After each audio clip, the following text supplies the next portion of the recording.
again. Doya and Piper again. Another.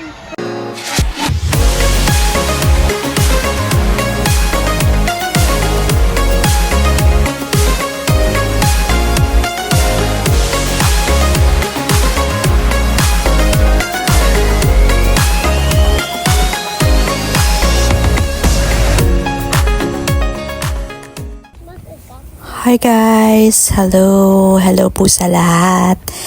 Ngayon yung ating vlog ay nandito po ako sa may Canada Social. Canada kung saan lahat ng mga tao halos ay gustong makapunta. But I'm so lucky na nabigyan ako ng chance para makapunta dito sa may Canada. Charot. Hi guys, eto ipapakita ko po sa inyo ang aming madadaanan na sobrang ganda po. Ngayon magbabiyahe po kami papuntang Whistler kung saan po ay almost 2 hours and 45 minutes I guess.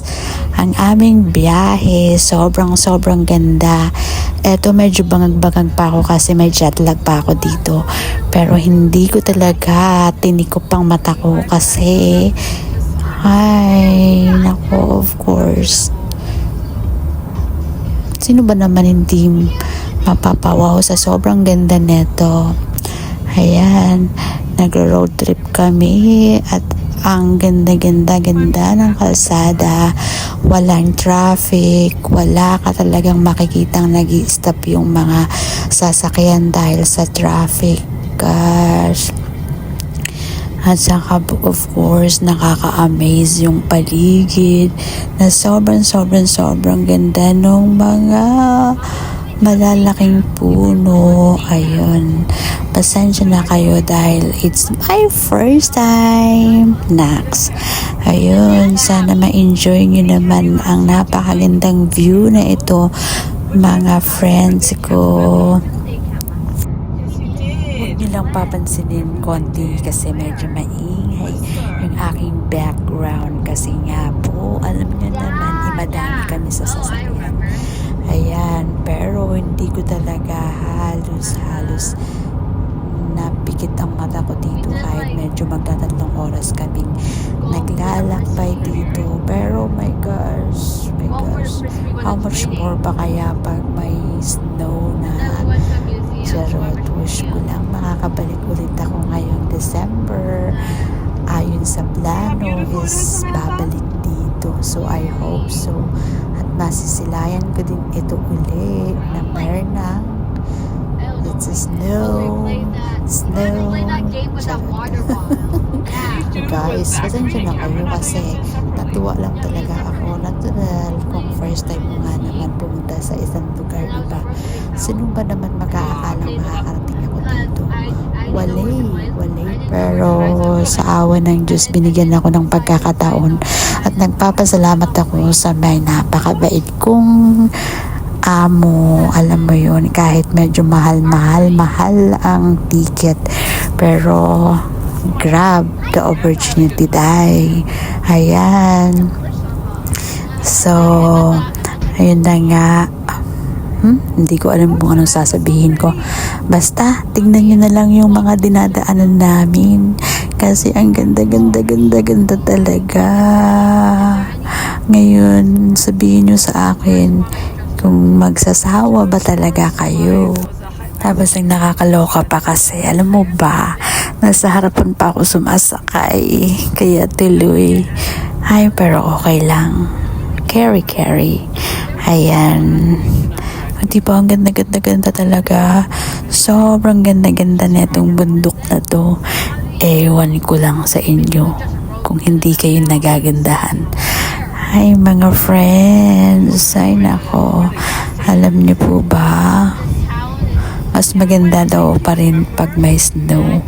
Pero ako satisfied na ako dito sa ganito. Kasi pag snow, medyo malamig di ba? Ayan, medyo malayo-layo nga yung aming biyahe. Imaginein mo naman na magtatatlong oras na yung aming paglalakbay, pero ang smooth, diba? Kasi walang traffic, walang kahit sino ba naman pwede naman mag-e-enjoy sa pagdadrive ng to. Ayan, di ba yung nasa taas ka ng bundok, tapos napapaligidan ka lang ng kahoy, tapos yung nasa baba mo dagat, lake, yung ganyan. Ay nako mga friends ko, I hope na enjoy nyo yung vlog ko today about po sa aking pagpunta sa my Canada. O diba? Wow! Social na ang inday nyo.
Sobrang ganda niya po.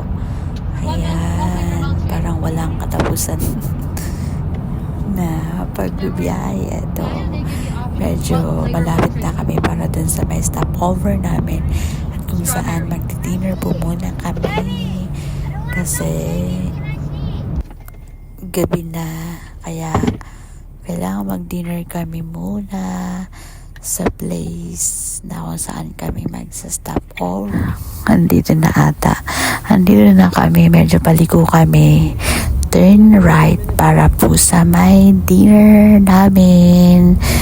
Mga friends ko, I hope na enjoy nyo po yung yan, natapos na po kami ng dinner. Ngayon magsisimula ulit tayo ng biyahe kasi medyo malayo-layo pa po.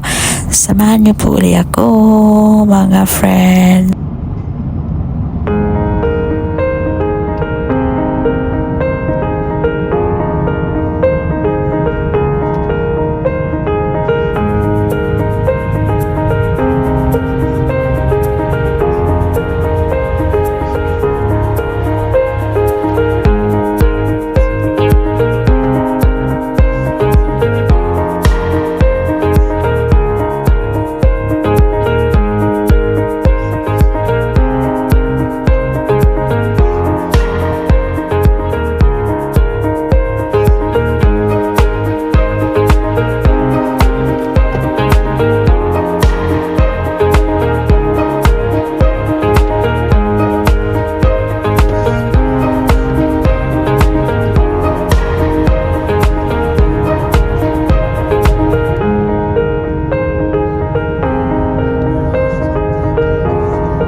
Matagal-tagal din ang ating biyahe, diba? Medyo nakakasakit din sa puwit. Charot. Ayan guys, naku, alam niyo ba kung anong oras na kami dito? Alas 8 na ng oras na dyan, pero hello, tingnan mo yung tirik ng araw. Sobrang mataas pa kasi yung sunset pala dito is 9 o'clock ng gabi.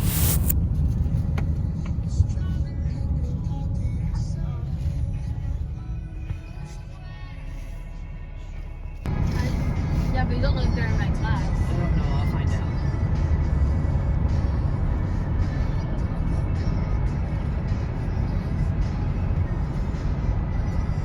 In 600 meters, use the second from the left lane to turn left onto Cleveland Avenue.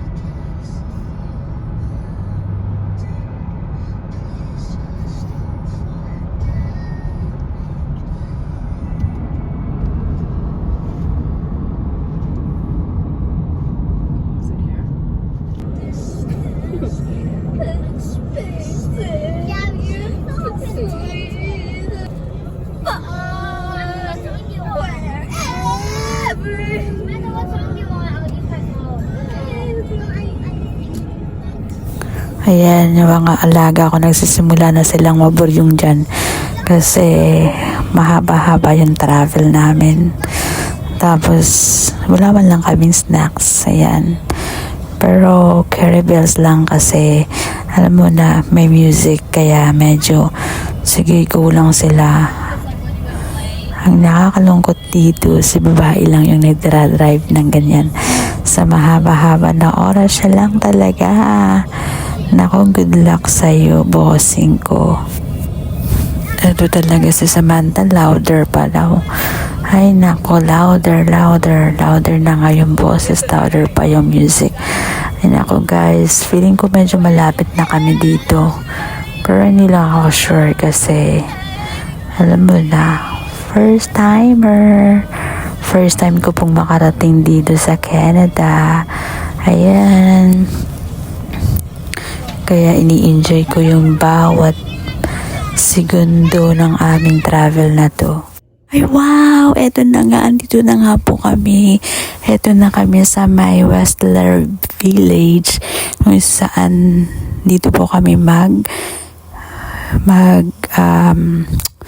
anong tawag dito sa hotel po. Ay naku, hindi ko na alam kung anong sasabihin ko sa sobrang ganda-ganda ng place na to. Ayan guys, sobrang ganda niya. Ayan, medyo natagalan po kami dito bago kami mag-check-in sa hotel kasi naliligaw-ligaw pa kami dito. So, ang peg, ayan, gabi na kami nakarating talaga. Ayan, for the next video, for the next day videos. Nadinig mo, Bisaya ka dahil for the next video. Anyways, umaga na po yan na nangyari na yan. Tapos sa next day na yan, naglakad-lakad po kami. Ayan, naglakad-lakad kami dyan. Inikot ko po yung village na yan kasi nga, of course, first time si Inday, di ba? Kaya dapat every seconds of the day kailangan may mangyayari dahil memorable po yun lahat. Ayan, yun pala, sobrang dami ng tao. Tourist spot ba? Naku, day. Sobrang ganda niya. According to my sister, sabi niya, pag winter daw to, punong-puno ng snow dito. Kaya hala, paano na lang yun? Pag makabalik ako dito, makaranas ako ng snow. Charot lang yun. Tapos na-amaze ako dun sa mga bulaklak kasi nga, ang gaganda nila. Ayan, ito yung parang yung mga yung pwede mabili para sa mga pasalubong. Ang dami kang magpipilian. Ayan guys, ang lawak talaga at sobrang ganda. Ayan, medyo sobrang init po dyan. Kaya yun, ayan. At pumunta kami dyan ni Samantha sa may park.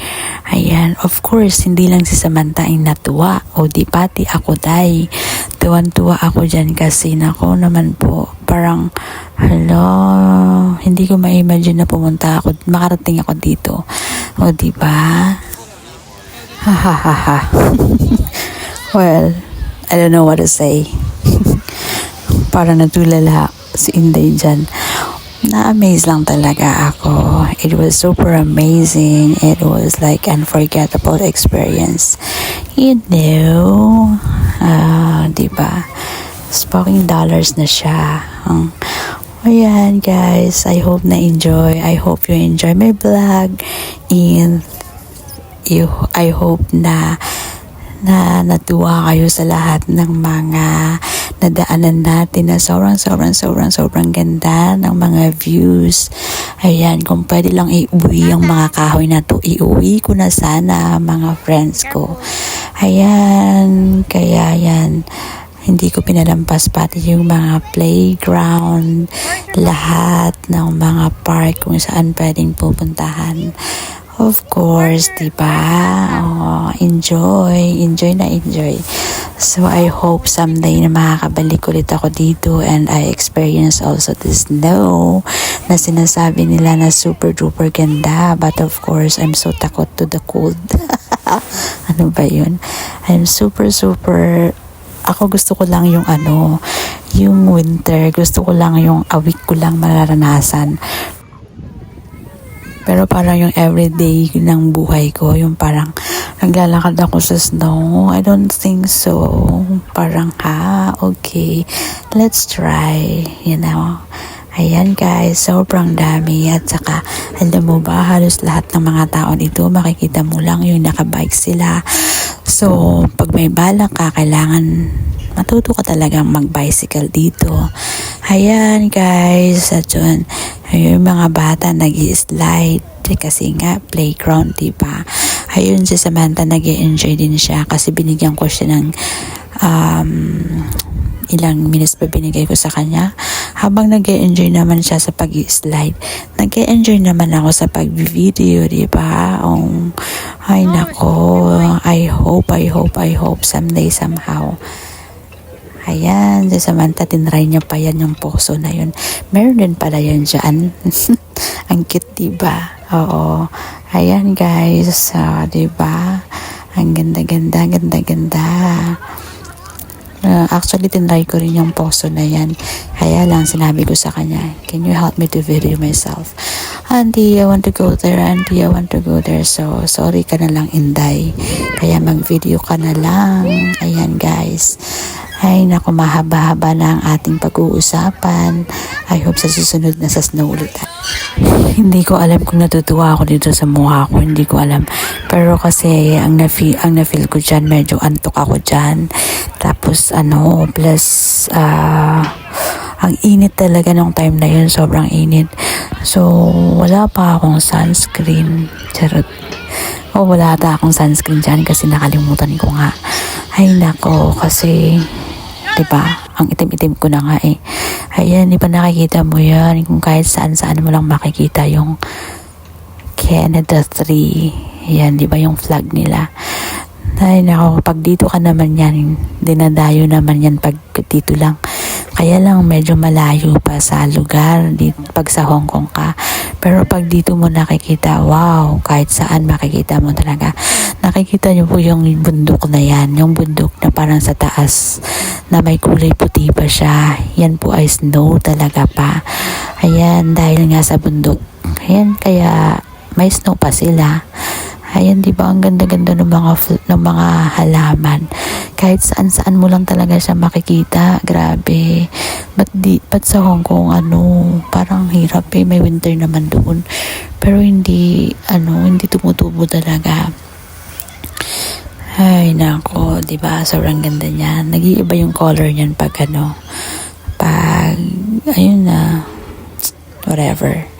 Ayan, nag-spin pa siya dyan, tapos ayaw pa niyang umuwi. Pagod na nga ako, parang gusto ko nang umuwi. Anong oras na pa ata? Magpahapon na yan eh. After nyan, kumuha kami ng nag-order kami ng pang-dinner namin. Gabi na talaga dyan, pero maliwanag pa yung araw. Ayan guys.